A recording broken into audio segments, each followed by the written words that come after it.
UNICEF کی report جو کہ بتاتی ہے کہ سب سے زیادہ ابھی تک جتنی بھی جنگیں ہوئی ہیں بخاری صاحب، سب سے زیادہ اگر بچے کسی جنگ میں ہلاک ہوئے ہیں تو یہ غزہ کی جنگ ہے.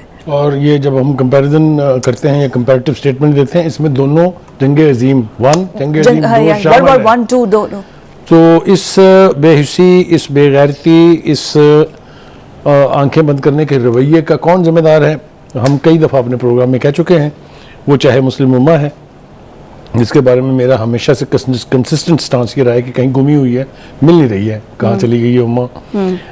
ان کی خاموشی، ان کی بے حسی جو ہے، اس کی وجہ سے نیتن یاہو جیسا زائنسٹ جو ہے وہ انکریج ہو رہا ہے. اور آپ یہ دیکھیے کہ جن کو حکم دیا گیا تھا کہ آپ غزہ کا سینٹرل پارٹ چھوڑ دیں، نارتھ بھی چھوڑ دیں اور رفح بارڈر کی طرف چلے جائیں، اب وہاں چین لینے نہیں دیا جا رہا. سارے حملے اس وقت جو ہو رہے ہیں وہ رفح کے اوپر ہیں، ان لوگوں پر ہیں جو بھوک پیاس سے تو بلک رہے ہیں لیکن ٹینٹوں میں رہ رہے ہیں، چادریں صرف تان کے. اور تو کہتے ہیں اب تو ان میں اتنی جان نہیں ہے کہ وہ رو سکیں، اتنی جان نہیں ہے. دیکھیے یہ وہ قسم پرسی کی داستان ہے.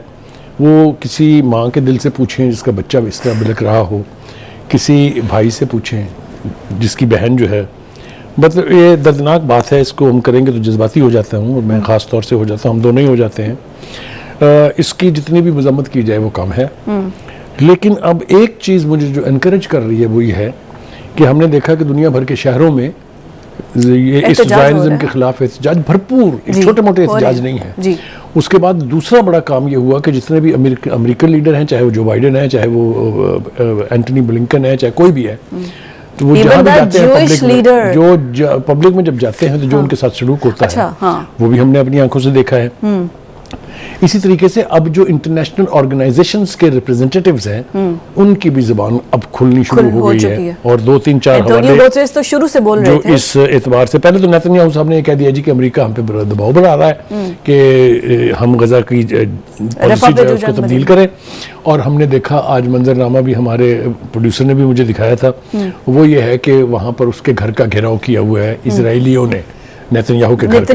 ٹھیک ہے جی، وہ کہہ رہے ہیں کہ جناب آپ جنگ بند کریں اور قیدیوں کو واپس لائیں.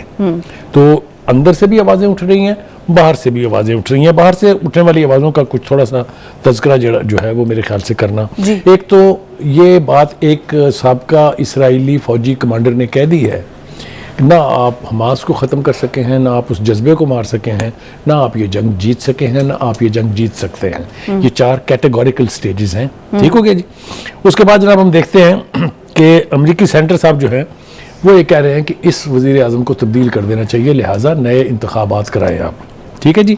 یہ چک شومر صاحب ہیں. چک شومر، ٹھیک ہے جی. انہوں نے کہا کہ ایک جمہوری ملک کے طور پر اسرائیلیوں کو اپنے نئے لیڈر کے انتخاب کا حق حاصل ہے.